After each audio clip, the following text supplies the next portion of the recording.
soir, un infirmier de l'Hôtel-Dieu de Montréal est soupçonné de s'être injecté plusieurs doses de puissants médicaments antidouleurs, privant des malades de leur remède. Stéphane Roy est actuellement jugé.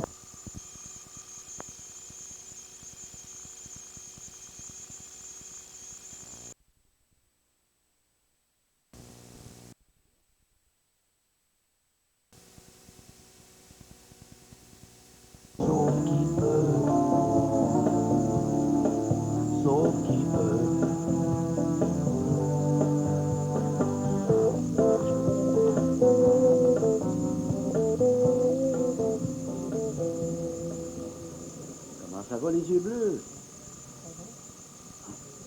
J'avais peur que tu sois malade. Je suis venu ici mercredi, il n'y avait personne. J'étais à l'hôpital. Ma soeur a eu un bébé. T'as l'esprit de famille, j'aime ça. Imagine-toi que j'ai eu de la visite l'autre jour. Ton ami, l'inspecteur Vitti, il m'a parlé d'un certain Brisebois qui aurait agressé je sais pas qui. Là, je me suis dit, qu'est-ce que les yeux bleus a bien pu raconter sur moi? Rien, je savais même pas qu'il s'intéressait à vous. Pourtant, je pensais que tu travaillais pour lui. Non. Es-tu gêné avec moi, les yeux bleus? J'espère que je te fais pas peur. J'essaie juste de comprendre ce qui se passe. Pourquoi tu es venu cornicher dans mon bar?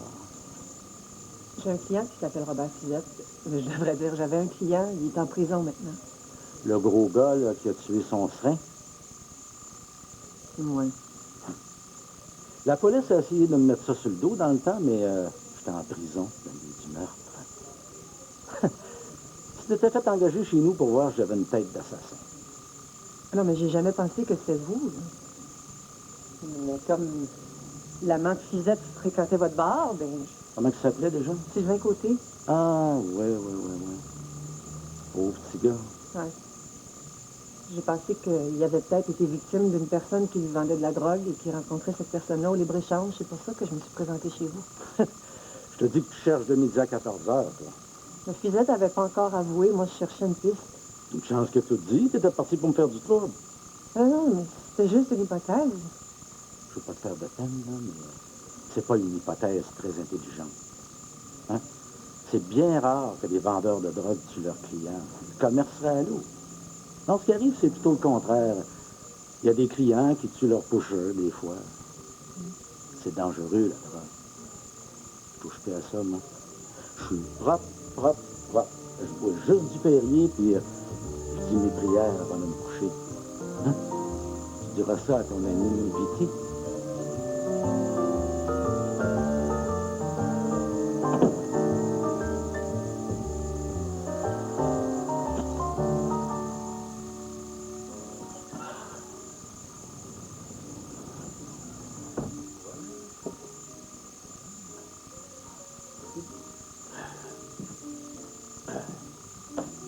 Bonjour, je te sers mon spécial? Non, merci. Je viens de manger au Dionysos. Ils t'ont un de ces buffets, là. Des crevettes, un filet mignon. Tu te fais du luxe? C'est pas moi qui ai payé, c'est l'ami de ma fille. C'est dans un chum. Comprends-donc? Quelqu'un de bien. Il s'appelle Régent Jolicoeur. Un homme d'affaires franco-américain. Il a sa propre compagnie. Florida Real Estate. Vend des terrains en Floride. Fait de l'argent comme de l'eau, cet homme-là. Là, il est à Montréal et il cherche des investisseurs. S'il veut te vendre des actions, touche pas à ça, hein? Non.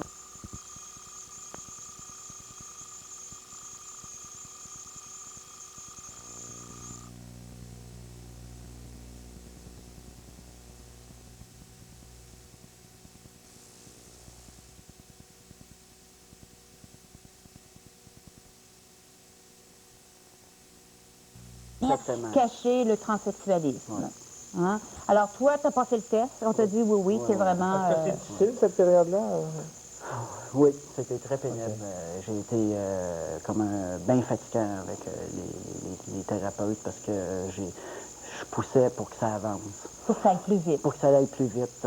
C'est que j'avoue qu'à ce moment-là, moi, j'ai pas fait la libération de mon cœur. J'étais trop enchanté, j'étais dans l'euphorie de changer au plus sacrant par rapport à mon âge aussi, puis que je le savais. Pour moi, il n'y en avait pas de doute. Il n'y en avait pas. Puis je comprends aussi que la thérapie, il fallait qu'elle aille quand même jusqu'au bout, mais j'ai pas été nécessairement bien longtemps en thérapie. Je sais que maintenant, c'est obligatoire plusieurs années. Alors là, tu as commencé à prendre des hormones. Oui. Et là, la transformation commence à se faire. Oui. On va voir des photos, d'ailleurs. Dis-moi, Patrick, quand tu es une femme, tu commences à prendre des hormones d'homme. Comment qu'on se sent? Moi, sincèrement, là, c'est pas l'hormone qui a fait changer ma façon de penser ou d'agir. OK. C'est vraiment le fait de dire, bon, mais là, je vais enfin devenir un homme au complet, comme j'ai toujours voulu. Alors, ce que tu voyais, c'est la transformation physique qui te C'est plaisait, ça. ça. Oh, mon Dieu, c'était, écoute, quand j'ai commencé à avoir mon premier poil, j'étais fait, oh, mon Dieu. La barbe. La lumière aussi, c'est un tunnel C'est ça, qu'on commence à apercevoir. T'es con. Les premiers poils, t'es con. OK. Là, tu commences à avoir de la barbe. Ouais. Ton clitoris a gonflé, je crois. Ouais. Ça devient comme un petit pénis. Oui, ça exactement. fait quoi? À peu près gros comme ça? Ton clitoris, il va allonger? C'est ça, une fois que tu as plus de désir, c'est à peu près comme ça. OK. Parce que c'est quand même impressionnant, les hormones, ce que ça Oui. fait. Non. Quoi d'autre? Ta voix a changé? La voix. C'est la première chose qui change, c'est la voix. Est-ce que tu avais plus de désir? Ah mon Dieu, oui. J'ai eu... C'est le sexe drive, là, qu'on appelle. C'était Comme un gars, comme un homme. C'est ça, mais c'était mon gros problème, justement, jeune dans l'adolescence. J'ai toujours été ben Plus ouais, très porté sur la chose? Oui, très. Plus que les petites filles? Oui. J'ai commencé à jouer au docteur pas à l'âge de 5 ans. Ah, mais il y a beaucoup de filles, ça, là, faut pas généraliser, Non, là. mais Il y a ça, beaucoup de c'est- filles qui ça, sont... ça a duré. Mais qu'ils le disent pas. Ils sont pas Ils diront docteurs jamais, aussi. c'est ça. C'est Ah, ça, ouais, ben, ça, ça a duré... C'est pas bien de ça. le dire. Non, c'est Quand on est ça, une justement. OK. Donc là, avec les hormones, finalement, à un moment donné, tu peux commencer la chirurgie.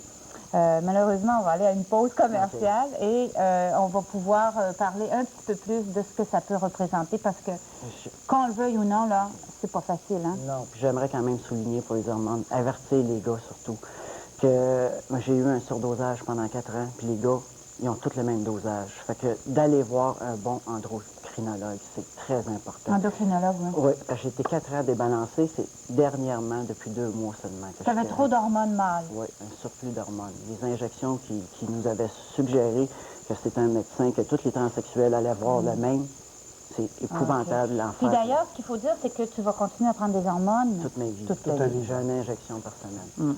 On va s'arrêter là-dessus, mesdames, messieurs. On est de retour dans quelques instants et je suis certain que vous allez être là.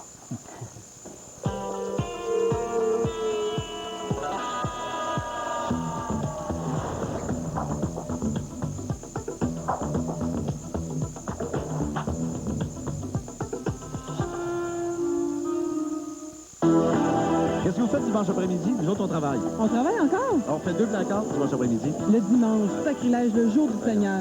Peu recommandable cette émission, mais si ça vous tente d'être des nôtres, bien, vous êtes les bienvenus. Composez le 990-5583. On vous garde une place.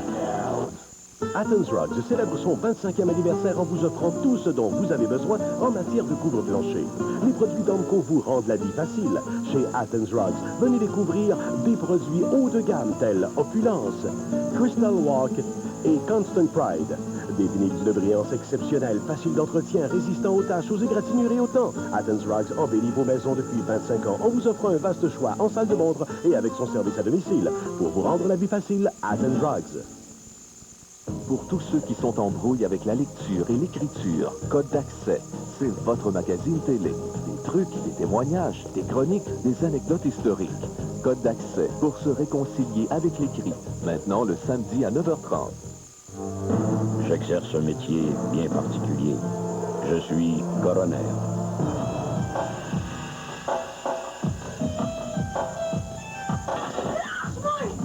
Monsieur le coroner Martel, s'il vous plaît.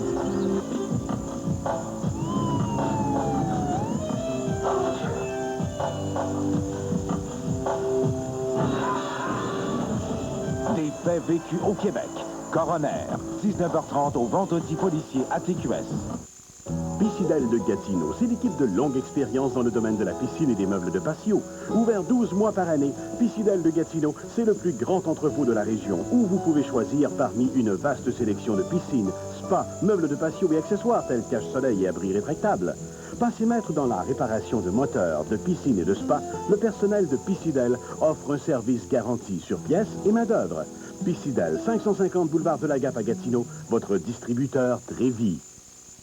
Le Centre de formation pour adultes La Magie des lettres répond aux besoins de la communauté francophone d'Ottawa-Carleton en matière de formation. On y offre des ateliers pour améliorer le français, les mathématiques, ainsi que la formation en français langue seconde pour les nouveaux arrivants. Les apprenants sont également initiés à l'informatique. Le centre offre un programme aux parents qui désirent préparer leur enfant pour la rentrée scolaire. Un service gratuit de garderie pour les enfants de 5 mois à 5 ans et accès au transport en commun.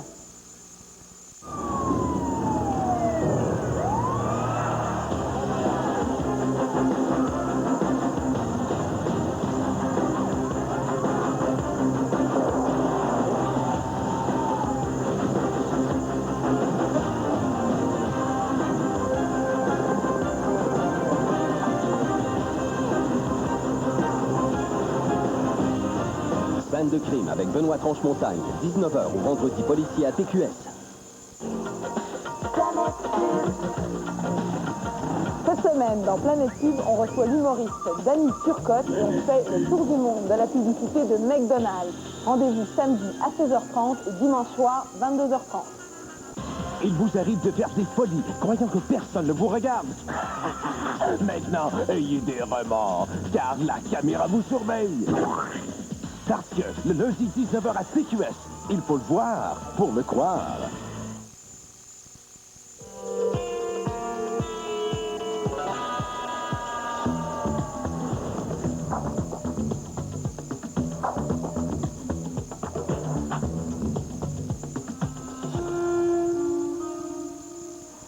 Vrai ou faux, le transsexualisme est plus répandu chez les femmes que chez les hommes? La réponse était faux. C'était faux. C'est très faux et on se rend compte, non seulement il y en a plus chez les hommes, mais les femmes qui deviennent des hommes deviennent invisibles, comme en parlait tout à l'heure Patrick.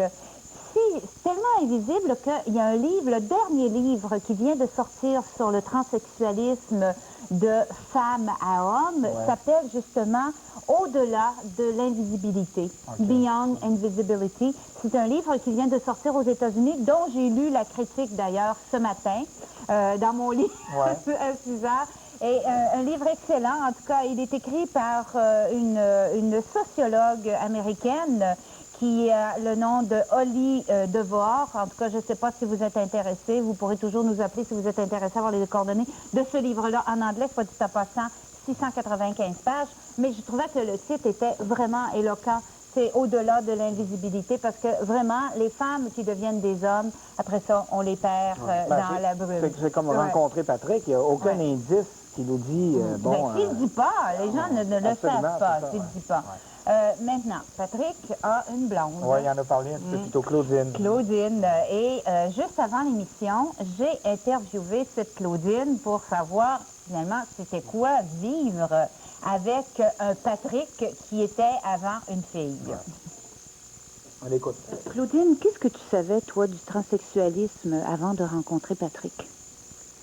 J'avais déjà vu, je me souviens quand j'étais jeune, j'ai vu une photo sur, je pense que c'était le lundi à ce moment-là, mais c'était pas c'était l'inverse. C'était une femme qui devenait, non, je m'excuse, c'était un homme qui devenait femme, puis justement, il disait que bon, maintenant, il était marié, puis tout ça, puis que bon, il y avait une vie normale, mais j'en savais quand même pas plus qu'il faut, là.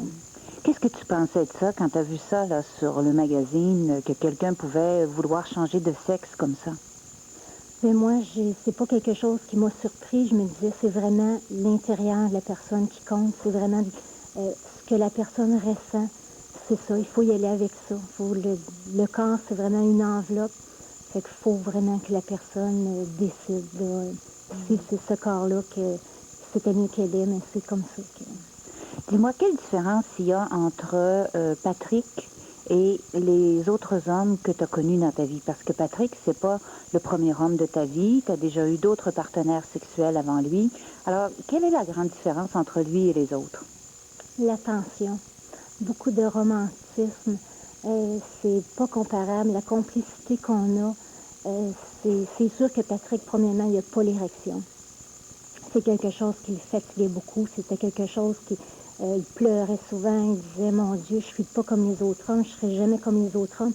Mais j'ai dit, il faut que tu regardes tout ce que tu as. Puis tout ce que tu as, c'est vraiment ce que moi, je recherchais.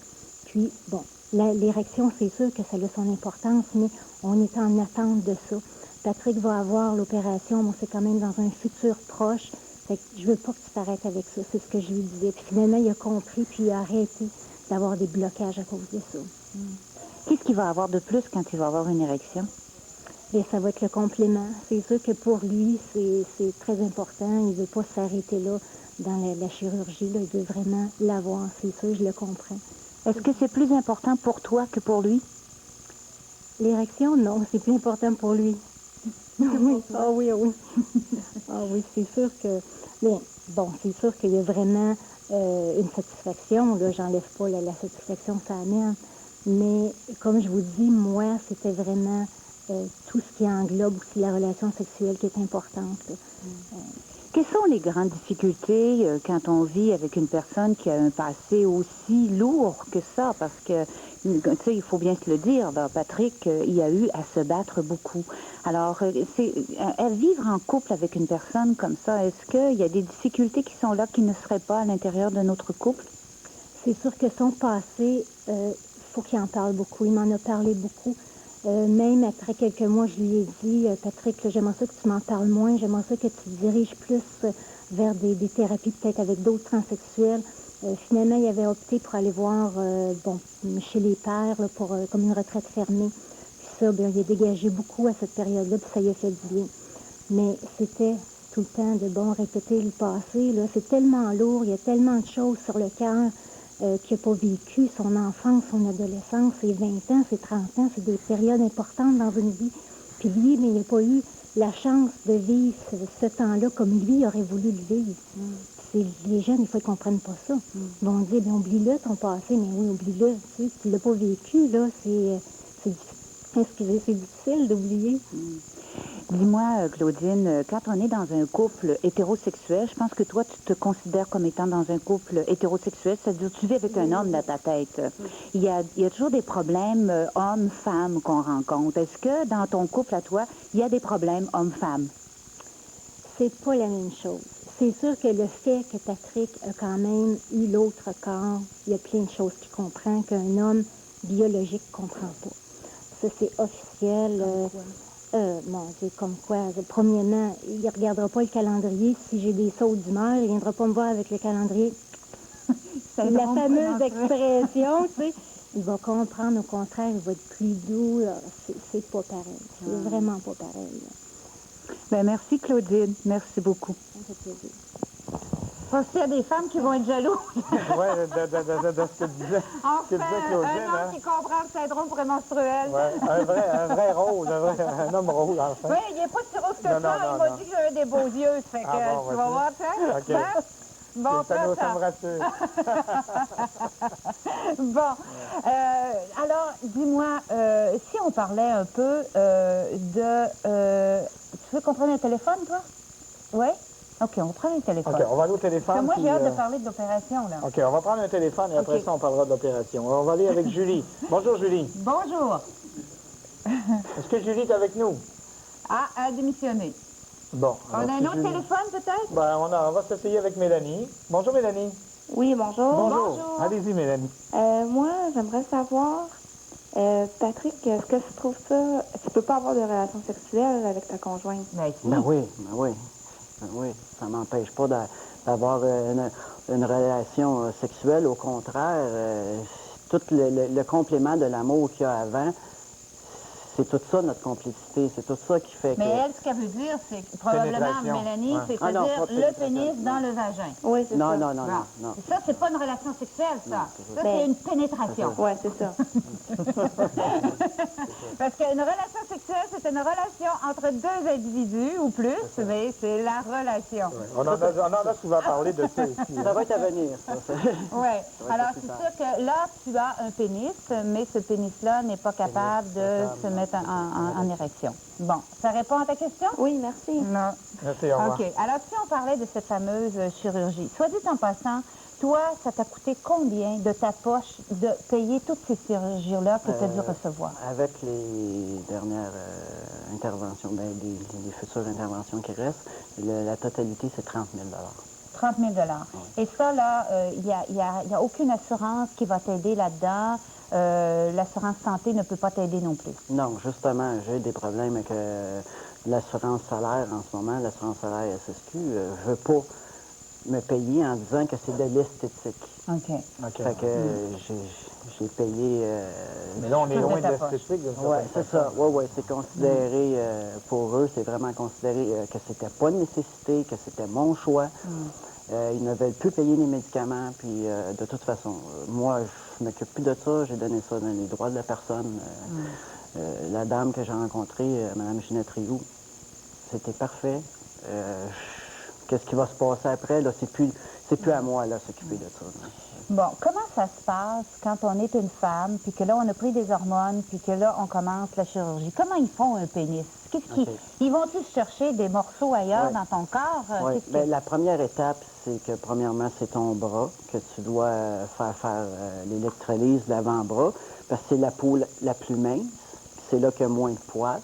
Fait que c'est la texture qui se rapproche le plus du pénis. Après que le traitement est fini, là, après ça, mais là, quand tu rentres à l'hôpital, ils te font ton dessin, il y a un schéma. Il y a le patron. Puis là, il met le patron sur le bras. Puis ils prennent ce pot-là pour découper. Mais pour mettre sur le pénis, mais qu'est-ce qu'ils font? C'est qu'ils vont chercher des nerfs. Ils vont chercher des nerfs. Ils vont chercher une artère principale. L'artère principale pour mettre dans le pénis. Puis ils amputent le clitoris. OK, ils l'enlèvent? Oui, ils amputent. Peu importe, là, ils vont le couper, peu importe la longueur, la grosseur. Là, ils gardent les nerfs principaux, puis avec les nouveaux nerfs qu'ils rajoutent, ils font la collection. Alors, tout ça fait un pénis. On a une photo, OK? Oui, on va montrer la photo du pénis. Voilà. Alors, c'est ce que on peut fabriquer à partir de tout ce qui est pris dans l'avant-bras. C'est très ressemblant. C'est très ressemblant. C'est un pénis. Et c'est un pénis qui fonctionne parce qu'on va voir la fonction urinaire. Alors, tu peux faire pipi debout.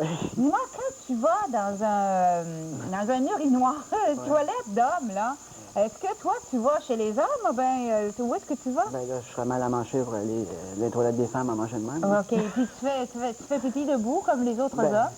J'ai tout pour le faire, là. Oui, mais là, tu n'as pas ton scrotum encore, là. Non, j'ai mon scrotum, mais il est vide.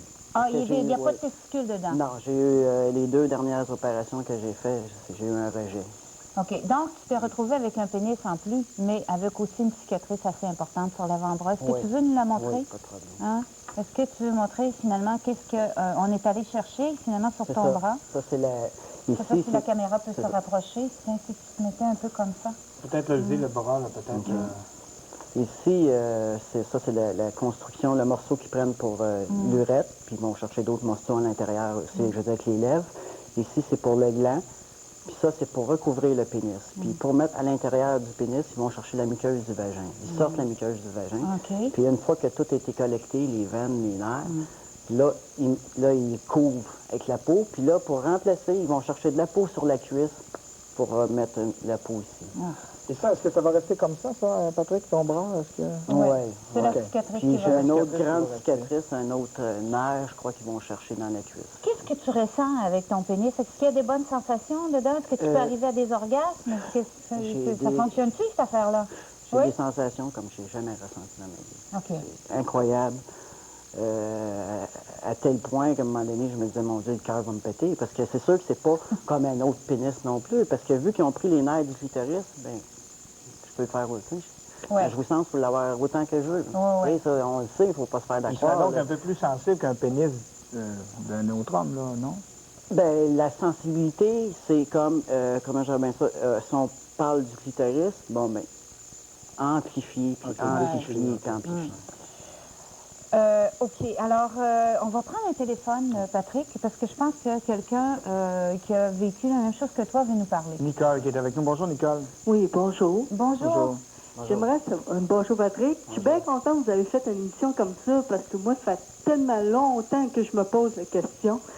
J'aimerais savoir, Patrick, si tu as le même problème que moi. Quand tu vas, je sais pas moi, pour les banques ou que tu vas pour un institut financier ou tu vas chez un médecin, au début, pour moi, il doit t'avoir pris pour un gars puis tu avais des problèmes, tu étais obligé tout le temps de montrer tes cartes d'identité. Qu'est-ce que tu faisais pour ça? Ben, c'est que tu n'as pas le choix. Finalement, il faut toujours que tu expliques la situation. Aujourd'hui, c'est sûr que tous ces problèmes-là sont finis parce que j'ai changement de nom, changement de sexe autorisé par le gouvernement. Fait que j'ai plus ces complications-là. Mais par contre, c'était vraiment l'enfer. C'est sûr que quand ils t'appellent, puis tu te lèves, puis ils disent tu sais, Mademoiselle Manon, tu sais, avec l'allure, là. Puis là, t'arrives, là. C'est ça. Puis là, t'arrives, puis quand t'arrives, ben là, ils disent, monsieur, c'est une dame qu'on a appelée, là. Puis je présente mes papiers, mais c'est pas à vous. À la banque, c'était rendu en dernier, puis il a même pu changer mes chèques. Il disait, ben là, vous n'avez pas un compte conjoint, Toi, Nicole, t'étais un homme, t'es devenue femme? Non, j'ai pas fait l'opération encore. Comme tu peux voir, regarde, ma voix est quand même assez féminine. Oui. Moi, c'est sûr, la différence que j'ai, c'est qu'ils peuvent me reconnaître par ma voix ou par mes mains. C'était la même chose. Moi aussi, la voix, c'était l'enfer. J'avais une petite voix bien délicate, là. Ça trahissait, pas juste à peu près, tu sais. Tu pouvais pas trop être macho avec ça, là. Non. Mais Nicole, vous, avec l'émission d'aujourd'hui, est-ce que ça vous donne le goût d'aller plus loin? Ben, aller faire jusqu'à l'opération, je veux dire, 30 000, tu peux pas trouver ça n'importe où, là. Non, c'est évident. Merci beaucoup, Nicole. Malheureusement. Au revoir. Au revoir. Patrick, c'est le temps qu'on avait disponible pour échanger avec toi. Merci beaucoup d'être venu nous voir. Merci, Patrick. Et bonne chance là, pour la continuation, parce que là, c'est l'implant sur le pénis. Bientôt, tu vas pouvoir avoir des érections. Et un implant aussi au niveau de ton testicule. Bon. Merci beaucoup, Patrick. Bonne chance. Au revoir, bonne chance. On s'arrête pour une courte pause, mesdames, messieurs. On revient dans quelques instants pour la conclusion. Demain, à Sexe et Confidence, la ménopause, que changent les hormones.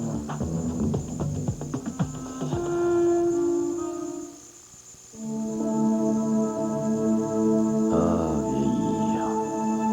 Demain, je pourrais souffrir d'arthrite. D'un problème cardiaque, peut-être. D'asthme. Mais, avec tout ce qu'on découvre aujourd'hui, je pourrais être bien. Très bien. Depuis 100 ans, Merck Frost découvre des médicaments et des vaccins pour que nous souffrions toujours moins et vivions toujours mieux. Merck Frost. Jim Carrey complètement transformé. Bloody. Cameron Diaz, on vous tente et on vous tête. Elle est si coquette. Tout ça à cause d'un simple masque magique. Tout le monde veut sa peau. Que savez-vous de cet homme masqué qui circule? 25 000 à l'homme qui trouve ce visage vert d'enfant de pute. Je vous arrête. Oh non, c'était pas moi. Il y a de la grande visite chez vous en fin de semaine. Le masque, dimanche, 20h. Ensoleillez vos dimanches matins avec Louis-Paul Allard, Roger Joubert et leurs complices, Tex Lecor, Pierre Labelle et Shirley Théroux, qui vous transmettront leur joie de vivre et leur bonne humeur à Y a plein de soleil, tous les dimanches 11h à TQS. Ils fracassent les records de vitesse. Ils veulent toujours descendre plus vite. Suivez les exploits des meilleurs au monde. Peter Duncan et Philippe Dunod décrivent les épreuves de la Coupe du monde de ski alpin présentée par Audi. Tous les samedis 15h30, poussez d'adrénaline à CQS. En compagnie de mon ami Francisco, je vous invite à découvrir un autre aspect de la République dominicaine, la coopération internationale. El 5 de avril, au rendez-vous. À Rougain! Gilda Roy vous fait découvrir les 30 ans du plan de l'Aqua, ce lundi 17h à TQS. Marc Labrèche? Ah, vous alliez! Marc Labrèche! Déchaîné! M'en faites une. Ah ben oui, faut laisser une chance à tout le monde. Marc Labrèche, entouré de journalistes et de collaborateurs qui s'éclatent! C'est ça la fin du monde! Quand rien ne va plus, le Centre d'aide 24/7 est la lumière au bout du tunnel. Le Centre d'aide 24/7 est un service d'intervention en situation de crise et de détresse qui offre une aide gratuite et confidentielle 24 heures par jour, 7 jours semaine. Quand rien ne va plus, le Centre d'aide 24/7 offre aux personnes et à leurs proches des services d'accueil et de soutien visant à amorcer un processus de résolution de problèmes. Le Centre d'aide 24/7, c'est le dépanneur d'urgence émotive. Quand rien ne va plus, le Centre d'aide 24/7 est là pour vous. depuis plus de 900 ans. Dont 116 ans au Canada, là où le besoin se fait sentir. Nous y sommes. Et maintenant, en imaginant l'avenir, une chose demeure inchangée. Les nombreux visages attentionnés de l'ambulance Saint-Jean. Grâce à votre appui, à votre bienveillance et à vos dons, nous pouvons envisager l'avenir avec confiance. Devenez l'un des nombreux visages de l'ambulance Saint-Jean.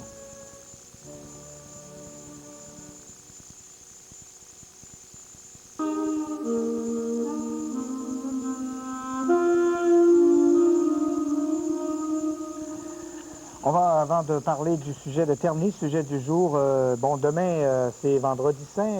Nous, on est là quand même, mais en rediffusion. C'est ça. Alors, on va vous rediffuser l'émission sur la ménopause qui vous attend plus. Alors, probablement que celles qui ne l'ont pas vue et ceux qui ne l'ont pas vue pourront se régaler de cette émission-là. Également, lundi aussi, on est en rediffusion. Réponse aux questions des 10-12 ans. Réponse C'est ça. Alors, il y a plein d'enfants qui vont être en congé. Invitez-les à écouter l'émission. Ils auront des réponses à leurs questions, surtout s'ils ont entre 10 et 12 ans, et peut-être plus aussi, parce qu'il y a énormément d'adultes qui auraient intérêt à écouter ces émissions-là. Oui, c'était une belle émission. Mardi, on est de retour en direct mardi, le sexe entre amis. Le sexe entre amis, vérité ou mensonge? Est-ce qu'il faut avoir des relations sexuelles avec ses amis? Est-ce à conseiller? Bonne question. La contraception au naturel. Oui, alors il s'agit de la courbe symptothermique. On va en parler, on va répondre à plein de questions. Beaucoup d'ambiguïté autour de la contraception dans notre société. La preuve, c'est qu'il y a énormément d'avortements. Jeudi, la jalousie. La jalousie. Oh. Quand est-ce que ça devient une maladie? Bonne question. Et on va, vendredi, on revient sur la ménopause. Oui, mais dans son aspect psychologique. Alors, vendredi, vous avez ménopause aspect physiologique et physique. Et la semaine prochaine, on va aborder l'aspect psychologique de la ménopause.